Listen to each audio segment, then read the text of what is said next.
ગુજરાતમાં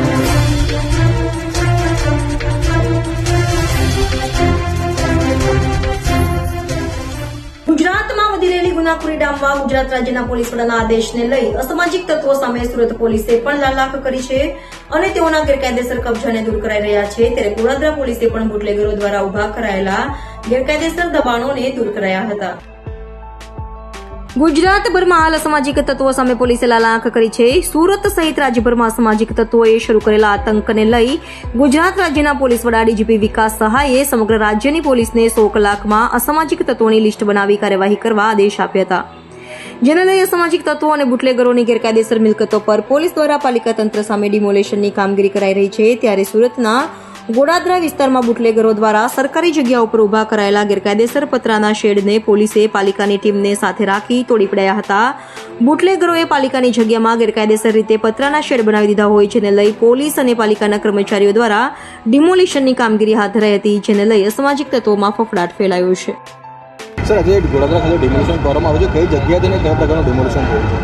Goladara police station વિસ્તારમાં જે ગોળાદરા ડિંડોલી બ્રિજ છે એની એક્ઝેક્ટ નીચે અને રેલવે ટ્રેકની બાજુમાં ડિમોલિશનની કાર્યવાહી ચાલુ છે. આ જે જગ્યા છે આમાં કાચું બાંધકામ કરી અને કેટલાક ન્યુસન્સ લોકો બેસી રહેતા હતા. અગાઉ પણ પોલીસે અહીંયા અનેક રેડો કરી હતી. ત્યારબાદ અહીંયા રૂટીનમાં કોઈ બેસતું નહોતું, પરંતુ ઘણા સમય બાદ પોલીસને જાણવા મળ્યું હતું કે અમુક ન્યુસન્સ લોકો અહીંયા બેસી રહી અને લોકોને પરેશાન કરે છે. અંધારાનો લાભ લઈ મોબાઈલ છીનવવાની કોશિશ કરે છે. પછી પોલીસ જ્યારે આવે છે ત્યારે તરત એ લોકો અહીંથી ભાગી જાય છે. અહીંથી રેલવે ટ્રેક છે, ટ્રેક ચેન્જ કરી અને જે ડિંડોલી પોલીસ સ્ટેશનની હદ છે ત્યાં જતા રહે, ત્યાંથી બીજે જતા રહે છે. આ પ્રકારની વારંવારની અમને રજૂઆત મળી હતી, જેને ધ્યાને લઈ પોલીસે અત્યારે કન્ફર્મ કર્યું અને એસએમસીને જાણ કરી હતી. એસએમસી આ બાબત કન્ફર્મ કરી કે આ જગ્યા છે એ સરકારી છે અને એના ઉપર જે બાંધકામ છે એ ગેરકાયદેસર છે, જેને ધ્યાને લઈ અને અત્યારે એસએમસીની ટીમ હાજર છે. એને તોડી પાડવા માટે અત્યારે એ લોકોની કામગીરી ચાલુ છે. આ દરમિયાન પોલીસ એમની મદદમાં અહીંયા ઊભી છે. અમને તમામ પ્રકારની એ લોકોને જે મદદ છે સિક્યુરિટી બાબતની અમે આપી રહ્યા છીએ. કેટલા ટાઈમથી કબજે કરી રાખેલા?